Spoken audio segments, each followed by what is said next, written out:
মদিনিয়াত মুনাজ্জাম মক্তবের ক্ষুদে শিক্ষার্থী। আজ আপনাদের অত্যন্ত একটি জরুরি বিষয় নিয়ে কিছু জানাবার চেষ্টা করব ইনশাআল্লাহ।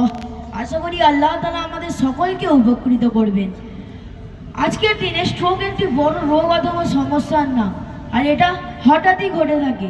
তবে আল্লাহ তাআলা রাজি থাকলে তাৎক্ষণিক বাড়িতে কিছু চিকিৎসা করে সেই মুহূর্তে নিজেকে সেভ করে তারপর হসপিটাল বা নার্সিংহোম যাওয়া যেতে পারে, যা চীনের অধ্যাপকরা গবেষণা করে প্রমাণ করেছেন।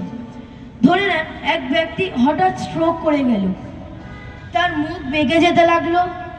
তখন আপনি সেই ব্যক্তিটির এই কানের পিছনের যে নরম অংশ হয়, এই নরম অংশ দুটিতে ভালো করে ম্যাসাজ করতে লাগবেন।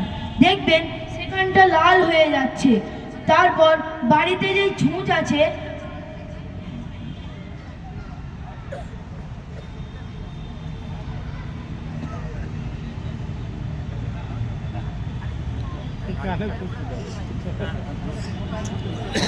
যে বাড়িতে যে ছুঁচ হয়, যাকে আমরা সুই বলি, এই ছুঁচ দিয়ে ভালো করে গরম করে নেবেন।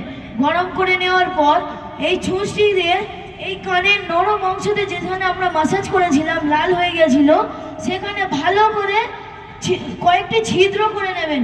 রক্ত বার হোক, দেখবেন আস্তে আস্তে সেই ব্যক্তিটির মুখ বাঁকা থেকে সিধা হয়ে যাচ্ছে এবং কিছুটা সেই ব্যক্তিটি সুস্থ হয়ে উঠবে।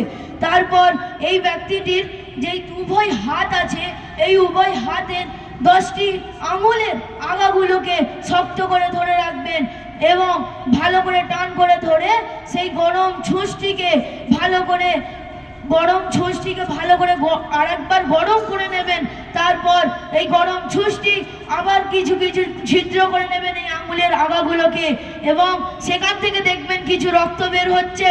তারপর রক্ত বার হয়ে যাওয়ার পর আপনি দেখবেন সেই ব্যক্তিটি কিছু সুস্থ হয়ে উঠছে। কিছুক্ষণ পর দেখবেন এই ব্যক্তিটি আস্তে আস্তে অনেকটা পরিমাণ সুস্থ হয়ে উঠবে এবং তাড়াতাড়ি আপনি সেই ব্যক্তিটিকে নিয়ে চিকিৎসা কেন্দ্রে নিয়ে যান। আসসালামু আলাইকুম ওয়া রাহমাতুল্লাহি ওয়া বারাকাতুহু। ওয়া আলাইকুম আসসালাম ওয়া রাহমাতুল্লাহি ওয়া বারাকাতুহু।